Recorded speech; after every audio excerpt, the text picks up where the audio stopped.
Imagine this, a prime minister steps onto the stage in Addis Ababa, September 2025. The crowd goes silent. Then he makes an announcement so bold, so unexpected, that within hours, governments in Washington, Paris, and Brussels are holding emergency meetings. Not because of war, not because of terrorism, but because Ethiopia has just declared it will build a $30 billion nuclear power program. Why did this shock the world? Because it challenges decades of Western control over who gets access to advanced technology. And suddenly, Africa isn't asking for permission anymore. Ethiopia's nuclear bombshell Prime Minister, Abiy Ahmed, didn't just talk about energy that day. He dropped a declaration of independence. He compared the nuclear project to the Grand Ethiopian Renaissance Dam, a $13 billion gamble that turned Ethiopia into a regional power player. For years, Ethiopia's dream of energy security depended on the Nile. That dependence made them vulnerable, so vulnerable that at one point, Donald Trump casually suggested Egypt should bomb their dam.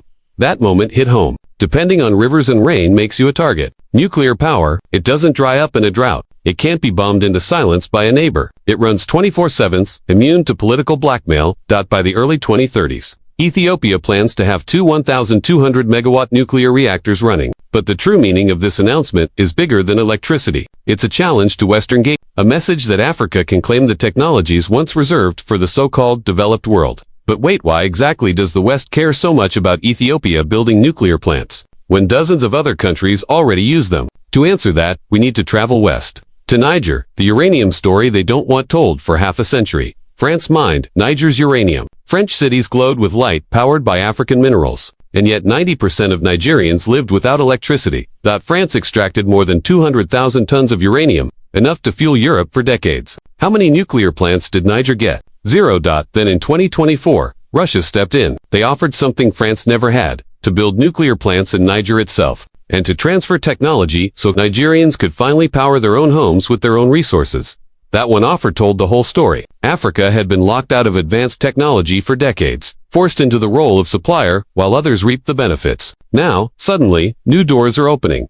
Ethiopia was watching closely, and they said never again. So is this really about nuclear safety, or about something else entirely? Let's look at what Western governments fear most: breaking the gatekeepers for decades. Access to nuclear technology was controlled by a club of nations. If you were ready, you might get a seat. If not, you mined the uranium, but never used it. Ethiopia's deal with Russia tears up that script. Unlike Western institutions, Moscow is offering nuclear cooperation with fewer strings attached. Rosatom, Russia's nuclear giant, called its roadmap with Ethiopia a new partnership for peaceful nuclear futures in Africa.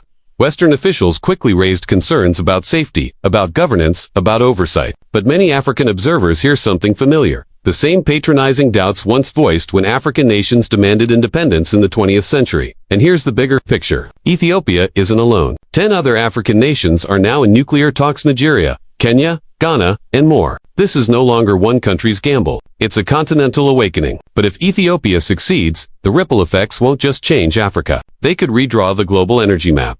A new geopolitical game. Russia sees nuclear power in Africa as more than business, its strategy, while Western countries tie technology transfer to strict political and economic conditions. Russia is betting on a different approach: trust, speed, and shared benefits. China, which has dominated African infrastructure for years, is now adjusting to. They built roads and railways, but held back nuclear know-how. With Russia offering full technology transfer, Beijing may be forced to compete. Meanwhile, Nigeria is exploring small modular reactors. Kenya is quietly drafting nuclear roadmap. Ghana is in advanced negotiations. Suddenly, no African government wants to be left behind. Even Egypt, long the regional powerhouse, is watching nervously. First, it lost influence over Ethiopia's Nile Dam. Now it risks losing the upper hand in energy dominance too. But before we celebrate a nuclear renaissance, let's face the reality. Nuclear power is one of the riskiest bets any country can make. Can Ethiopia really pull it off? The risks and the gamble history isn't kind to nuclear projects. Overruns, delays, ballooning budgets, it's almost guaranteed. Ethiopia already carries huge debt from the Renaissance Dam.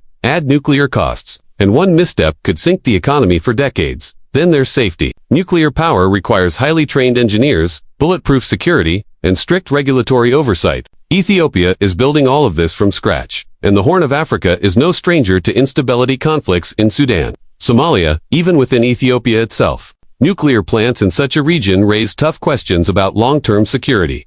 Critics also warn, is Ethiopia trading one dependency for another, replacing Western control with Russian reliance? The answer isn't clear. Inside Ethiopia, opinion is split. Some see nuclear as the key to escaping energy poverty. Others fear it's a trap. The stakes couldn't be higher. So what happens if Ethiopia succeeds? What happens if it fails? The two paths couldn't look more different. To possible future success would be transformative. Ethiopia could become the South Korea of Africa, nation that jumped from aid dependency to industrial powerhouse in a single generation. Unlimited clean power would bring factories, technology hubs, and jobs. Imagine textiles shifting from Bangladesh to Addis Ababa. Electronics assembly moving from Vietnam to Lagos. Africa wouldn't just export raw materials anymore, it would make finished goods, and that success could ignite continental cooperation. African nuclear research centers, universities, and companies competing on the global stage. Diaspora scientists working in Canada, the US, and the UK could finally return home to build something lasting. Failure,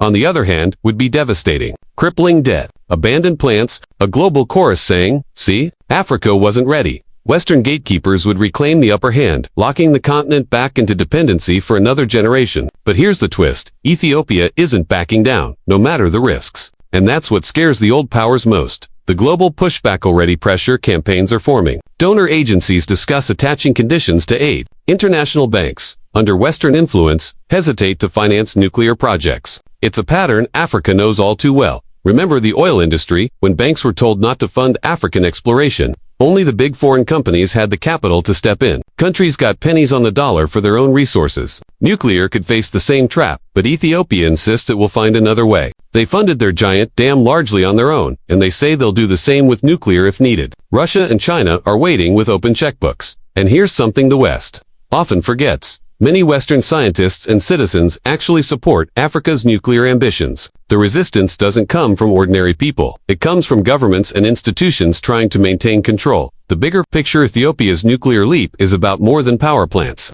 It's about rewriting the global rules of technology. For too long, advanced science was concentrated in a handful of capitals. Africa was told to wait its turn.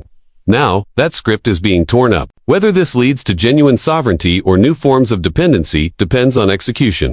And on Africa's ability to cooperate, share knowledge, and maintain safety. But one thing is clear. The old era of technological colonialism is breaking apart. Ethiopia's gamble proves Africa is no longer content to sit in the waiting room of history.